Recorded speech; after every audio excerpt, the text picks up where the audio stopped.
नमस्कार, मैं हूं आचार्य संजय शर्मा। आप देख रहे हैं एस्ट्रो तक। आज सबसे पहले हम बात कर रहे हैं इस महाग्रहण की, जो कि सूर्य ग्रहण 21 तारीख को लगने वाला है। 21 तारीख को ये ग्रहण जो है ब्रह्मांड में, पूरे यूनिवर्स में जहाँ जहाँ लग रहा है उसकी बात करेंगे। पर भारत में इस ग्रहण का कोई भी दुष्प्रभाव, सूतक पातक कुछ भी नहीं है, क्योंकि इस ग्रहण का जो प्रादुर्भाव हो रहा है वो ऑस्ट्रेलिया, न्यूजीलैंड, फिजी और ऑस्ट्रेलिया के कुछ प्रदेशों पर इसका प्रभाव हो रहा है। अगर भारत के स्टैंडर्ड समय की बात करें तो भारत समय के अनुसार जो है रात को 10:59 से ये प्रारंभ हो रहा है। लगभग 11 बजे से प्रारंभ होगा ये ग्रहण और रात्रि के जो है 1:27 तक ये रहेगा, जो भारत की बात की जाए। परंतु ब्रह्मांड की बात की जाए तो ये जो है 27:23 तक रहने वाला है। इस ग्रहण का सभी राशियों के ऊपर कुछ ना कुछ प्रभाव अवश्य पड़ेगा, परंतु इस ग्रहण का जो है भारतवर्ष में कोई दुष्प्रभाव की संभावनाएं नहीं बन रही, क्योंकि कई लोग कह रहे हैं कि ग्रहण के वक्त हम सामान ना खरीदें भारत में। परंतु क्या है, सामान अवश्य खरीद सकते हैं। ना सूतक है, ना पातक है, कुछ भी नहीं है और इस ग्रहण का दुष्प्रभाव है भी नहीं। फिर भी अगर आप ग्रहण के दौरान कुछ सामान खरीद लेते हैं तो उससे आपके जीवन पे कोई भी नेगेटिव प्रभाव नहीं पड़ेगा, क्योंकि अगर घर पर ला करके और सामान को स्वच्छता पूर्वक रख दें और उसके बाद सुबह स्नान इत्यादि करके और सामान को भी जो है गंगा जल का छींटा दे दें और स्थापना से पहले जो है शुद्ध होकर के और स्थापना प्रारंभ करें। और ग्रहण के दौरान जिन राशियों के ऊपर इसका प्रभाव पड़ सकता है उनको ध्यान रखने की आवश्यकता है। खास तौर से मैं कन्या राशि वालों को कहूँगा कि अपना मानसिक संतुलन बिल्कुल भी ना बिगड़ने दें, क्योंकि मन को अशांत ना होने दें, चित्त पे शांति रखें, क्रोध से बचें। और जब भी कोई ग्रहण पड़ता है तो उसका प्रभाव हमारे जीवन के ऊपर अवश्य पड़ जाता है। तो सूर्य ग्रहण जो है कहीं ना कहीं राशि को, प्रकृति को, नेचर को कहीं ना कहीं प्रभावित तो अवश्य ही करेगा, क्योंकि इस यूनिवर्स में ग्रहण जो है वो कुछ ना कुछ तो असर अवश्य ही करता है। आप देखें कि आप भारत की अगर हम बात करते हैं, जो चंद्र ग्रहण पड़ा उससे 15 दिन पहले और 15 दिन बाद में कुछ घटनाएं हुई। आप देखें जल तत्व की मात्रा जो है भारतवर्ष में बढ़ गई, कहीं बादल फट गया, कुछ हो गया। तो प्राकृतिक आपदाएं जो है आ जाती हैं। नेचर में कहीं ना कहीं बहुत बड़ा बदलाव भी होता है ग्रहण का। और सूर्य को इस साल का राजा और मंत्री दोनों ही माना गया है और ये आत्मकारक ग्रह है और संवत 2082 चल रहा है और साका 1947 है। तो उसको अगर देख करके हम बात करें और जिस वक्त इस ग्रहण का प्रादुर्भाव भी हो रहा है वो सूर्य के नक्षत्र के समीप ही है, और जिस कारण से ये ग्रहण का प्रभाव आपके जीवन पे कोई दुष्प्रभाव ना डाल सके उसकी बात कर लेते हैं। आपको सबसे ज़्यादा जो है सूर्य को आप समझें शरीर के अंदर आत्मा माना गया है, सोल माना गया है, सोलो प्लैनेट भी हम इसको कहते हैं। और कहा जाता है सूर्य जो है राजनीति का भी ग्रह है, क्योंकि सूर्य अच्छा होता है तो आप राजनीति में कामयाब होते हैं, आपके अंदर नैतिकता आती है। और सूर्य के अंदर आभा, प्रभा, शोभा, तप, तेज, ये 5 गुण विराजमान होते हैं। अगर हम भौतिक शास्त्र की बात करें तो सूर्य को आप मान के चलें कि सूर्य के अंदर जो है 2 प्रकार की गैसें जो है सबसे ज़्यादा होती हैं। उसमें हाइड्रोजन और हीलियम गैस जो है सबसे ज़्यादा पाई जाती है।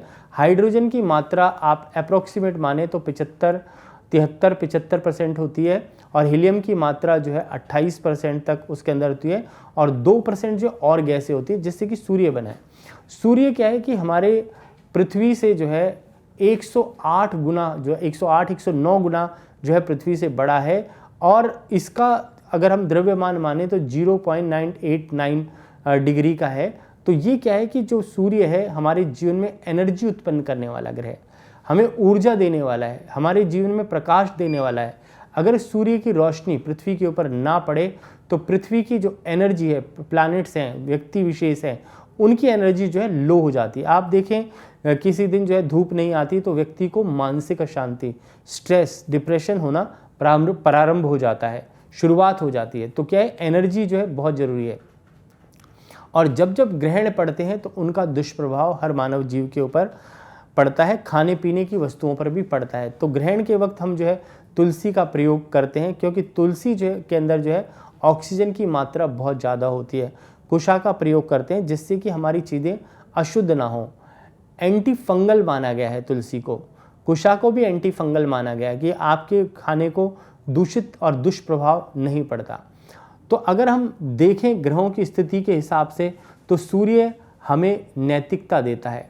कहते हैं कि सूर्य कोई भेदभाव जीवन के अंदर नहीं करता और जिस समय पे आना है उस समय पर आएगा और हर इंसान को समय अनुसार जो है फल देगा, क्योंकि उसकी दृष्टि में कोई भी अच्छा नहीं है, कोई भी बुरा नहीं है, कोई भी व्यक्ति कैसा भी व्यक्ति हो, सबको समान तरीके से सूर्य अपनी रोशनी प्रदान करता है, दिव्यता प्रदान करता है। तो सूर्य को अगर आप प्रसन्न करना चाहते हैं, सूर्य के आपके जीवन में सूर्य की आभा बढ़े, आपका तेज बढ़े, उज्ज्वलता आए जीवन में और आप हर जगह कामयाब हो, राजनीति में हो, किसी भी लीडरशिप वाले काम में अगर आप कामयाब होना चाहते हैं तो सूर्य की उपासना करें, सूर्य को जल दें। और सूर्य को जल देने से आपके जीवन की शक्ति बढ़ जाती है, आपके अंतर्मन की शक्ति बढ़ जाती है, आपकी आत्मा की शक्ति बढ़ जाती है। क्योंकि सूर्य जब आपके जीवन में अच्छा होता है तो आपके अंदर एक एनर्जी पॉइंट बहुत अच्छा होता है और आप कोई भी कार्य करते हैं तो बड़ा अच्छे से कर पाते हैं। आप देखें कि सूर्य भगवान जो चलते हैं उनके 7 घोड़े हैं, क्योंकि जो 7 रंग होते हैं वो उन्हीं के घोड़ों का इंडिकेशन आता है। और उसमें आप गायत्री देखें, विष्टि देखें, दृष्टि देखें, तो ये सारे के सारे जो घोड़े हैं वो उसी का इंडिकेशन करते हैं। 7 रंगों का इंडिकेशन भी उसी से आता है और सूर्य की जो अल्ट्रा वायलेट रेज होती हैं वो भी वहीं से प्राप्त होती हैं। तो सूर्य की एनर्जी को अगर आप बढ़ाना चाहते हैं अपने जीवन में तो सूर्य का जो सबसे साधारण मंत्र जो यजुर्वेद में बताया गया है, ओम आकर्षणेन रजसा वर्तमानो निवेश मृत्युंजय यातानि भुवनानि पश्यन्न इति सूर्याय नमः। तो ये सूर्य का जो यजुर्वेदी मंत्र है। दूसरा मंत्र है ओम घृणी सूर्याय नमः, जो बोल नहीं सकते वो लघु मंत्र का जाप कर सकते हैं। तीसरा मंत्र है ओम ह्राम ह्रीम ह्रौम से सूर्याय नमः, इस मंत्र का जाप कर सकते हैं। सूर्य की गायत्री कर सकते हैं। तो ये क्या है कि ये सारे मंत्र जो है आपके जीवन में शुभता को देने वाले हैं।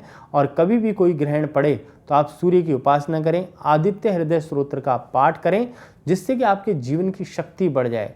तो ये ग्रहण आपकी सभी राशियों के लिए कोई भी दुष्प्रभाव भारतवर्ष में तो दिखाएगा नहीं, पर और जो बाहर के देश ऑस्ट्रेलिया, न्यूजीलैंड, फिजी में जो लोग रहते हैं या अटलांटिक महासागर के आसपास जो लोग रहते हैं वहाँ पर इस ग्रहण का प्रभाव होगा। उन लोगों को थोड़ी सी सावधानी बरतने की आवश्यकता है। अगर इस प्रोग्राम को देख रहे हैं तो वहाँ पर जरूर सावधानी से रहें और हो सके तो अपने खाने की वस्तुओं को ढक कर के रखें, तुलसी का प्रयोग करें, कुशा का प्रयोग करें। अगर ये सब चीज़ें अवेलेबल नहीं है तो गंगा जल का प्रयोग करें। और सूर्य की जब भी आप कोई भी ग्रहण पड़ता है तो उसमें उपासना बहुत ज़रूरी है, क्योंकि अगर आप उपासना करते हैं, कोई मंत्र सिद्ध करते हैं, अपनी शक्ति और सामर्थ्य को बढ़ाते हैं, उससे आपके जीवन में शक्ति प्राप्त हो जाती है। इन्हीं शब्दों के साथ मैं अपनी वाणी को विराम देता हूँ। नमस्कार और आपको हैप्पी नवरात्र। अगर आप मुझसे जुड़ करके अपनी समस्याओं का समाधान चाहते हैं और चाहते हैं कि आपकी समस्याओं को ज्योतिष के माध्यम से सुलझाया जाए तो आप हमसे संपर्क कर सकते हैं, जुड़ सकते हैं एस्ट्रो तक पर।